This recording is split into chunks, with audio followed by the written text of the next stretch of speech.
राधे श्याम जी के जो मकान का मुद्दा है या उनके बेटे का मुद्दा है, उससे जुड़े एक शख्स हमारे साथ मौजूद हैं जो कि ओम प्रकाश जी हैं। ओम प्रकाश जी का नाम इसके अंदर चल रहा है कि ओम प्रकाश जी ने अदर कास्ट में राधे श्याम जी के बेटे की शादी करवाने में मदद की। और ओम प्रकाश जी का कहना है कि ये सब झूठ है, सच है, क्या है इसके बीच में, तो सुनिए इनकी जुबानी।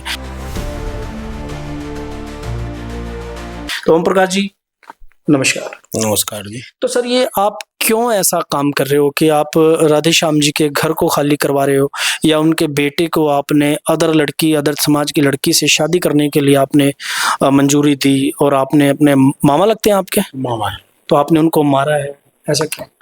सर हम क्यों मारेंगे उनको? और हमने तो उनका 15 साल पहले उनके साथ रहते थे, हम 15 साल पहले घर खाली कर दिए उनका। उसके बाद हमारा उनके पास कोई आना जाना नहीं। ठीक है। उनके घर में एक किराएदार रहता था, जो उनको डाउट था कि मेरी वाइफ मुझे पूछती नहीं है, इसको ज्यादा पूछती है। किनको डाउट था? राधे श्याम जी को। अच्छा, आपके मामा को डाउट था। हाँ। कि जो आपकी मामी है, वो जो तांत्रिक है, उसके साथ उठती बैठती हैं। अच्छा। सुबह 5 बजे उठ के उसके साथ घूमने जाना, तो वो इनको पसंद नहीं था। तो उन्होंने मेरे को बोला, तो उसको हमने खाली कराया था घर उससे। ठीक है, तांत्रिक से। अच्छा। वो घर हमने खाली करा दिया था। उसके बाद फिर हमारा कोई आना जाना नहीं था वहां पे। 2022 में रात को 12 बजे मैं एक पार्टी में था जीरकपुर। तो इनकी बेटी का फोन आया कि ओमकार एक लड़की से प्यार करता है, उससे शादी करना चाहता है, और वो लड़की रेलवे लाइन पे आके बैठी है। अच्छा। कि मेरी शादी कराओ, नहीं मैं कट के मर जाऊंगा। अच्छा। तो मैं बोला कि उस लड़की से मेरी बात कराओ। ठीक है। मैंने उससे बात किया। मैं क्या बेटा, मैं ओमकार का बड़ा भाई बोल रहा हूँ, और इस टाइम रात को 12 बजे आप घर जाओ अपने। ठीक है। कल हम बात करेंगे। बिल्कुल सही।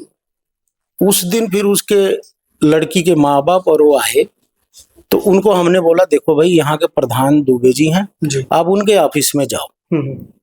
हमने इनसे बात की दुबे जी से, तो वो बोले ठीक है बुलाओ। तो बुलाए, तो वहां पर लड़की के माँ बाप शादी करने को तैयार नहीं थे। ठीक है। राधे श्याम जी दुबे जी को बोले कि मेरी बीवी मेरे से नाराज रहती है, मेरे बच्चे मेरे को मानते नहीं हैं, और दुबे जी आप इनकी शादी करा दो, मुझे बीच में ना ले आओ। ठीक है। तो नेताजी ने समझाया, तो वो लोग मनसा देवी में जाके बकायदा सबकी फोटो है, उसकी माँ की, बहन की, जीजा की, राधे श्याम की फोटो नहीं है, क्योंकि वो पर्दे के पीछे थे। अच्छा। तो वो शादी हो गई।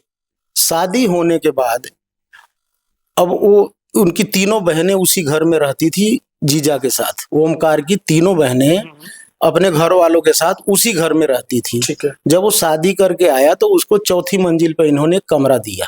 अच्छा। टीन के चद्दरों का कमरा था। ठीक है। उस कमरे में वो अपनी मिसिज को लेकर रहने लगा।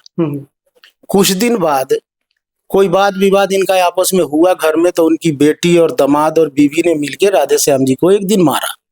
राधे श्याम जी को उनकी बेटियों ने, उसकी वाइफ ने, दामाद और बीवी ने एक दिन मारा। ठीक है। तो हमारी उनसे बनती नहीं थी, इसलिए वो मेरे को नहीं बताए कुछ भी। ठीक है। मेरे छोटे मामा है, उनकी वाइफ एक्सपायर हो गई थी, उसी में हम सारे टब्बर इकट्ठा हुए थे। वहां पे उनके दामाद का फोन आया, उन्हीं के राधे श्याम जी के फोन पे, और वो उनको गाली दे रहा था। मैंने वही फोन लेके उनके दामाद को बोला कि भाई ये घर आप अगले महीने 10-15 तारीख तक खाली कर दो। ठीक है। तो उन्होंने 2022 में 7 तारीख था, कोई मई अप्रैल का महीना था, उन्होंने घर खाली कर दिया। ठीक है। जब वो घर खाली कर रहे थे, तो उन्होंने इनके साथ मारपीट किया।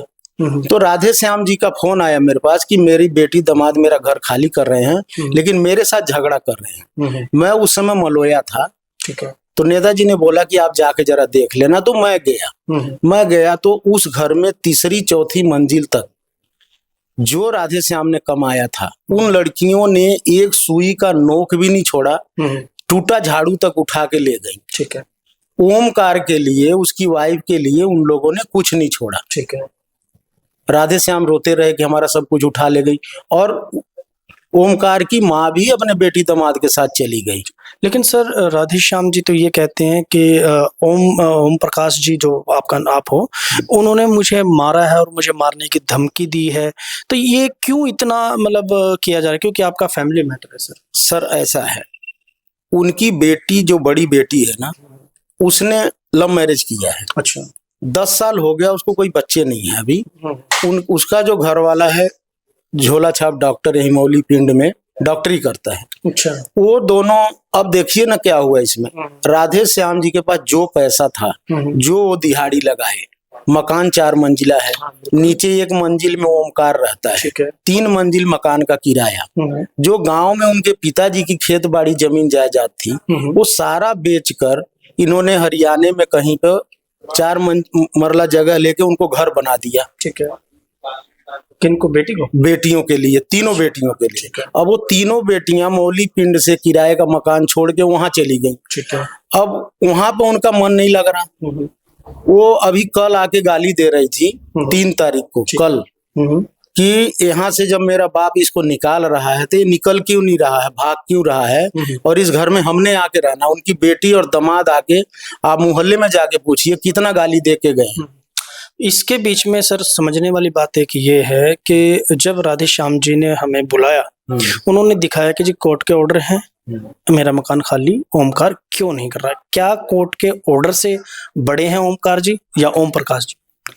सर, कोर्ट के ऑर्डर से बड़ा तो कोई भी नहीं है।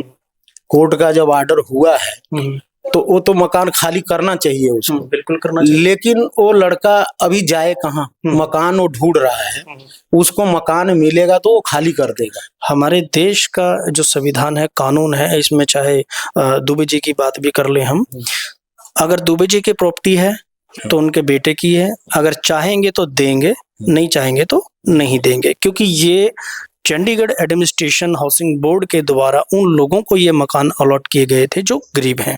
तो वो उनके नाम से अलॉटमेंट है, वो अपने बेटे को दें, अनाथ आश्रम में दें या बेच दें। तो आप और ओमकार जी क्यों उसमें कब्जा करके बैठे हो? सर, ऐसा है, कोई कब्जा करके नहीं बैठा है। वो बाप बेटे हैं, बाप नहीं रखना चाहता तो बेटा निकल जाए, हमारी उसमें कोई आपत्ति नहीं है, ना हमें कोई लेना देना है। क्योंकि मेरा ये कहना इसीलिए है क्योंकि कोर्ट के ऑर्डर की कॉपी हमने देखी है और कोर्ट का सम्मान मैं भी करता हूँ, पूरा देश करता है, क्योंकि कानून है तो सब कुछ है। तो कानून की उल्लंघना अगर कोई करेगा, कानून के खिलाफ कोई जाएगा तो उसके ऊपर कार्रवाई होगी। तो क्या कहीं ना कहीं आपको ये लगता है कि ओमकार ने उस मकान को दाबा हुआ और अपने फादर साहब के खिलाफ जा रहा है? सर, कोई बेटा अपने बाप के मकान में अगर रहता तो उसको दाबा हुआ तो कहा नहीं जाएगा। लेकिन ओमकार जी, क्या नाम उनका, राधे श्याम जी ये कहते हैं। राधे श्याम जी अगर ये कहते हैं तो राधे श्याम जी के पिताजी की जो जमीनें थी वो राधे श्याम जी की हो गई, उन्होंने बेचकर उसको बेटियों को दे दिया। ठीक है। हाँ, ये तो फिर ओमकार, नहीं सर, हम बेटी और बेटे में खैर हम कोई फर्क नहीं करेंगे, वो उनकी मर्जी है, वो बेटियों को दे, बेटे को दे, वो तो उनकी अपनी मर्जी है सर। सर, 3 बेटी हैं, 1 बेटा है। अगर उन्होंने 15-20 लाख की जमीन बेचकर बेटियों को 11 लाख, क्या 5 लाख का क्या मैटर है सर? 5 लाख का तो कोई मैटर नहीं है। राधे श्याम जी ये कहते हैं कि ओमकार ये कहता है मकान मैं तब खाली करूंगा जब मुझे मेरे 5 लाख रुपए दिए जाएंगे। अब ओमकार राधे श्याम से क्या कहता है ये तो हमें पता नहीं है, लेकिन वहां अभी तक हिस्से बखरे वाली कोई बात तो हुई नहीं है।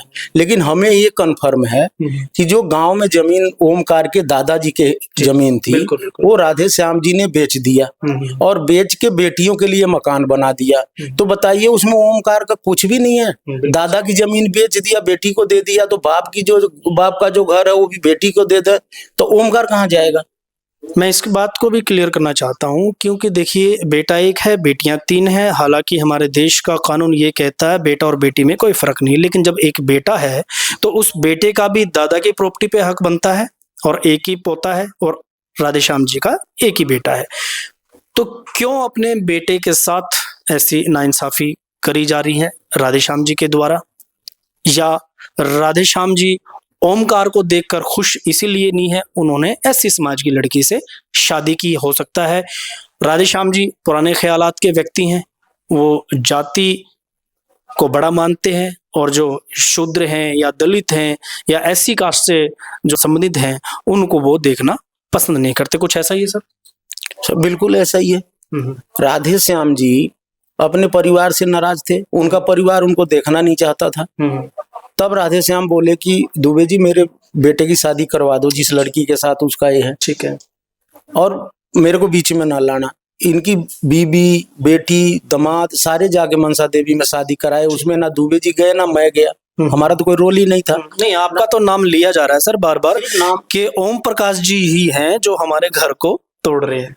सर वो उनकी सोच हो सकती है, बिल्कुल, लेकिन हम ये तो नहीं कह देंगे ना कि आप सब कुछ बेटी को दे दो, बेटे को एक कमरा भी ना दो। नहीं, बिल्कुल। देखिए, ये आपका पक्ष है क्योंकि वो आपके भाई हैं और सही मायने में ऐसा होना चाहिए कि बेटा है तो उस बाप की प्रॉपर्टी के ऊपर बेटे का हक होता है। बेटे को भी दें, बेटियों को भी दें, फर्क ना करें किसी चीज का। और जब ओमकार की शादी हुई थी तो नेताजी ने उस बेटी को आश्वासन दिया था कि तू आज इस घर में जा रही है, तेरी सारी जिम्मेवारी, तेरे साथ कुछ होगा तो हम उसके जिम्मेवार हैं। अच्छा, मैं एक चीज चलते चलते आपसे एक चीज पूछना चाहूंगा सर कि कहीं आपने ये कहा कि जी हम प्रेस वालों को खरीद लेते हैं? सर बिल्कुल नहीं, जिसने आपको बताया है बिल्कुल झूठ है। हमें तो कल 5 मिनट के लिए थाने के सब इंस्पेक्टर जयपाल जी बुलाए थे कि आपका नाम आ रहा है, आप मेरे पास आओ, क्या लेना। मैंने जाके वहां लिख कर दे दिया। सर राधे श्याम सामने बैठे हैं, 2022 में इन्होंने बुलाया था, तब का मैं इनसे मिला हूँ। और वो राधे श्याम ने बोला भी कि 2022 के बाद 3 साल हो गए हम मिले नहीं। ठीक है। होली वाले दिन राधे श्याम दारू पी के मेरे घर पर जाके बड़ी गालियां दी, वो भी मैंने सब इंस्पेक्टर को बताया, जयपाल जी को। और दूसरी बात है कि कल भी वो पुलिस लेके मेरे घर गए थे। ठीक है। तो ये इनका अपना पक्ष था कि क्योंकि भाई तो भाई के साथ ही खड़ा होगा और बहनें सही हैं तो बहनों के साथ खड़ा होगा। तो ओम प्रकाश जी का कहना है कि अगर तीनों बेटियों को दिया गया है गांव की जमीन बेचकर तो ओमकार को भी देना चाहिए था।